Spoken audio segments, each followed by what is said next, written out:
So one of the things, though, that makes it difficult is that the way we go through our American school systems and in many other places, you're not necessarily taken in and given free rein of a library. Well, we used to have a library period when I was in high school, and we also had access to the library whenever we wanted to go in and use the library. That isn't always the case in school systems today. Once you get into the library, it can be somewhat overwhelming. Probably one of the more interesting experiences I've had in the last couple of years is getting a behind-the-scenes tour at the Library of Congress, because one of my friends ended up being one of the people in charge of all the research in the library. And so we got to see how all of it worked.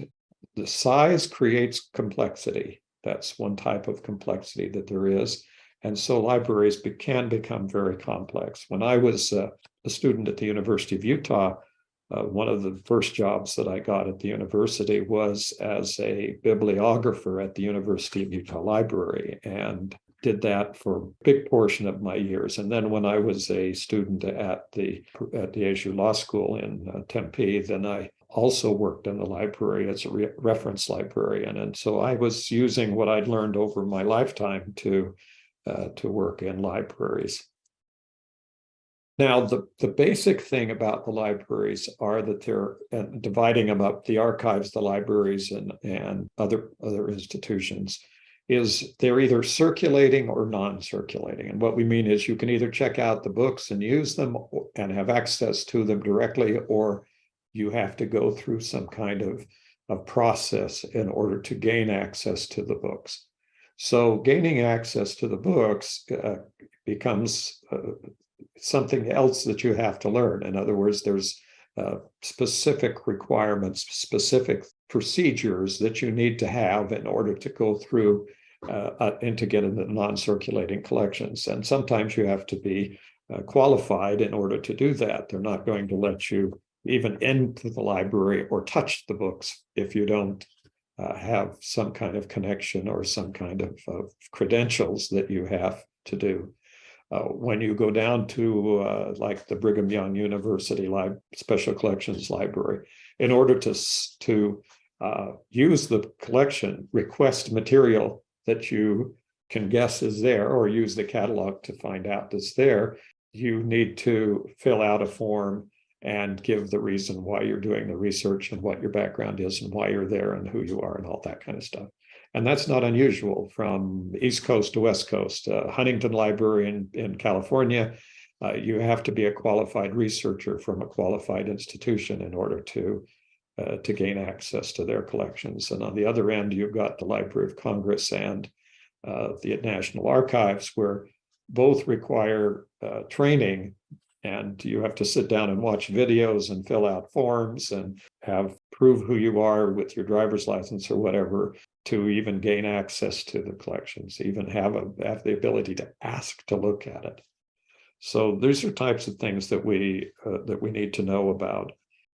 One thing that's important also is that just because they say, oh, you're thinking this is all genealogy. Well, all of the libraries, archives, every one of these institutions where these materials are kept, online or otherwise, are basically not necessarily characterizing things as genealogical reference books or genealogically useful or not genealogically useful. So you may have a history of a county, like Grayson County, Texas, for example, or Navajo County, Arizona. There may be a very good book in there that has everything about your ancestral family, but the word genealogy never appears, and the library does not even put it anywhere near something that's classified as a genealogy.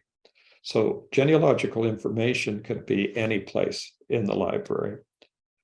So one thing that's important to understand is the library's physical organization. How do they put all of the items in their collection into an organization so that it can be found? And that comes about as a number of different systems.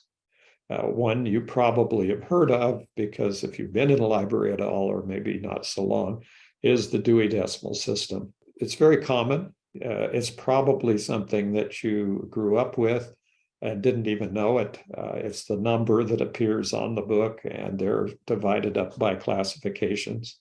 There's another one that's big. It's used around the world and around the United States.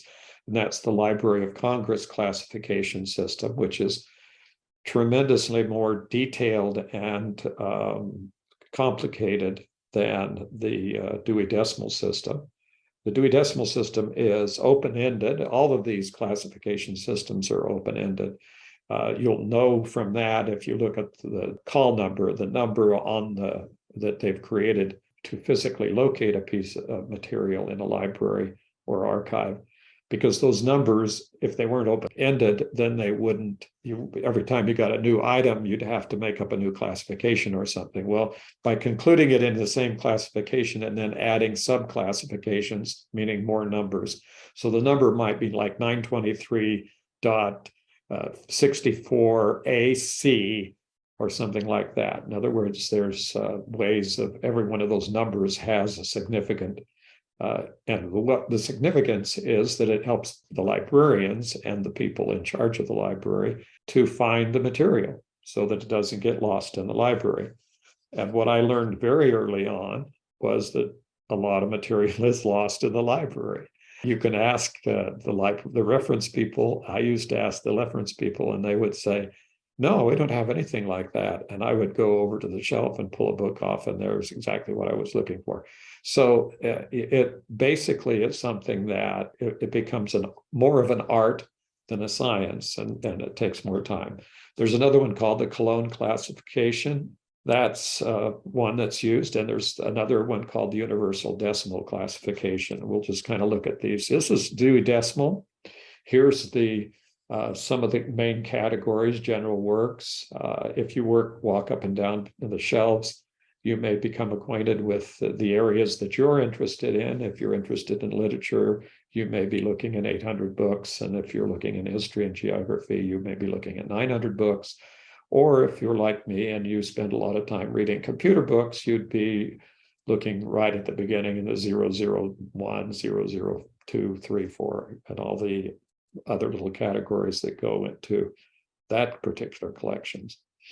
So this is genealogy, which are all, not all, you'll notice here, 900 books, but most of them are 900 books, 900 materials. You'll see church histories under 28, and bibliographies are 016, and the X on these means that there's a lot of numbers afterwards. So this is where you're likely to find books in a Dewey Decimal library, is in this classification. The Library of Congress classification was invented by Herbert Putnam back in 1897 because he was one of the chief librarians in the Library of Congress, and then he decided that there had to be some way to organize all this stuff. And so he came up with a system to organize it. And it was designed for the purpose of the Library of Congress. It replaced what you'd call the fixed location system that was developed by Thomas Jefferson. Originally, what they had to say, all of the books we want on this subject are on this shelf or on this bookcase. You know, as obviously that they're going to outgrow that, and it's going to be very much harder to collect all the books in one area. And then number of books get to the point where each of those collections of locations get so large that they are unusable. And so they had to define these kinds of numbers. And these are not Library of Congress control numbers. They're not the LCCN numbers that are put on the back of the book and assigned to every author. These are the books that help them to know where to go to look for the materials that they are looking for. Library of Congress control numbers are accession numbers. That means the next item that comes in is given the next number, and then the next number goes to the next item. Do not read it at all to the subject matter of the books. It's just when they were given that number.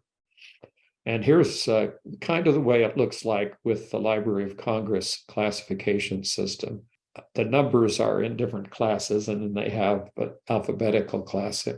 So then those are all subdivided down with now with long numbers.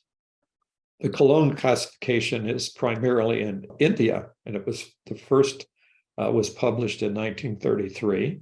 It was a sort of a different way of classification. It was an analysis of the material and then putting the things together so that as they were sort of related. This was kind of an idea like the internet, that you just kept linking things and collecting things together so that if you clicked here, then you could click here, and then you could click here. And that's kind of what he was thinking about and how it worked. It's used primarily in India, but a lot of people live in India, and there's a lot of libraries. And so this is one way. The other one was a remake or upgrade, if you will, of the Dewey Decimal System, and it's called Universal Decimal Classification.